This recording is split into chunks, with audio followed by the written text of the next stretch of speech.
Care Bay. This is where we have all our patients stored, currently 199 humans, plus almost 100 pets.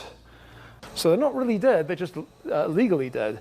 They're not biologically dead, obviously, because you can donate all kinds of organs that are still viable and keep other people alive. It just means that something critical has failed that we can't fix today. We come at the stage where doctors today have given up, where today's medicine and technology is not sufficient to keep you going, but we're saying instead of just disposing of the patient, give them to us, we're going to stabilize them, stop them getting worse, and hold them for as long as it takes for technology to catch up and allow them to come back to life and continue living. So each patient is wrapped first of all in a sleeping bag to protect them in case we have to move them to soak up liquid nitrogen. Then they're put inside this aluminum pod where they're secured in there, so they have mechanical protection. And then they're secured in these. So these things being made of aluminum are very good temperature conductors. They're very much like people in a long-term coma, except there's no metabolism. So to them, no time is passing. They're not alive, because obviously there's no metabolism, not functioning, not moving around. So people say, well, if they're not alive, they must be dead. Well, no, there's kind of an in-between state, which is not really alive or dead. So in our view, dying is a process, and cryonics stops that process. It puts dying on a pause and lets you go into the future where we have greater capabilities to reverse that and bring you back to life. The first stage of the procedure, we have to wait until the patient's been declared legally dead. We then move the patient from the bed into this ice bath. And we're going to cover them in ice and add some water. Obviously we don't have that here, but we're going to use this device called the squid to circulate icy water around the patient. That accelerates the cooling, external cooling. At the same time, we're going to apply a mechanical CPR device. It's much more efficient and less tiring than manual CPR, and a respirator. First of all, we have to circulate blood around the patient, otherwise the heat won't get moved around, and we want to get heat out of the brain especially, so we have to circulate that around. And also we're going to give a series of medications to protect the cells against damage. So we're going to stop the patient from returning to consciousness, number one. We're going to stop the blood from clotting. We're going to keep the blood pressure up.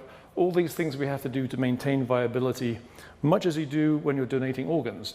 The one in the middle is by far our youngest patient, not quite 3 years old, a little girl from Thailand who had brain cancer. Both her parents were doctors and she had multiple brain surgeries and nothing worked, unfortunately. So they contacted us. Because they were actually medical professionals, they actually set up an operating room in Thailand and we could send a team out there and do the procedure we'd normally do locally. When people talk about cryonics, they often say, well, you guys freeze people. And that's not really accurate because freezing really implies the formation of ice crystals. And that's something we want to avoid because ice does damage to cells. So we don't want to freeze the patient, we want to vitrify them. Once you cool to very cold below freezing, the solution, instead of crystallizing, will just get thicker and thicker, and it's like a glassy block holding all the cells in place without any internal structure, and so does no damage. And once we reach that point, which happens around minus 110 degrees C or so, once that's happened, the body becomes a true solid and absolutely nothing is happening in the body. There's no biochemical activity whatsoever, certainly no neurological activity. So at that point, really, it doesn't matter whether you wait a day or 100 years, you're going to be just the same as when you started. So some of the cooling takes place in that box, but then the final cool down will take place in this smaller dewar here. Again, the patient's in the aluminum pod, so we can just hook that up, open up our roof, winch them up, move them along, and then straight down into one of these other containers for long-term storage. For the whole body, it's a minimum of $200,000, which if you look at the cost of open heart surgery is really pretty low. Just for the brain alone is $80,000, and those are minimums.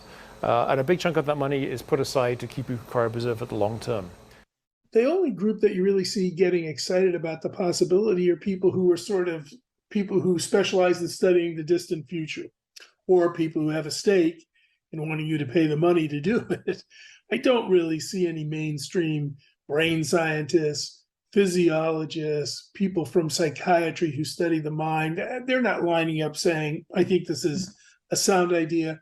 Moreover, I don't think any of them do it. So at the end of the day, I think this notion of freezing ourselves into the future is pretty science fiction, and it's naive.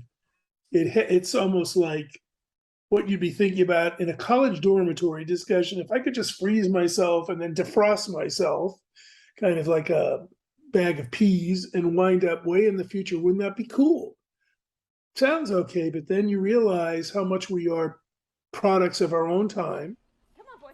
Come on, you can jump. Okay, wait, jump. Woohoo! Our dog, Oscar, here he is, right here. He was almost 15 years old when he became ill, and he was suspended, put in cryonics. I think that in the future, the people who opted in for human cryopreservation or human cryonics preservation will most likely have family members and or friends who have also signed up for cryonics. And then it's just a waiting period. It's like, you know, you're in flight, you're in transport to your destination, and the destination would be the future, where a person who had a cancer or ALS or some other type of injury or disease is revived, the disease or injury cured or fixed, and the person is has a new body cloned or a whole body prosthetic or their body reanimated, and meet up with their friends again. People wondered, is this a human? And the same type of criticism is often reflected on cryonics.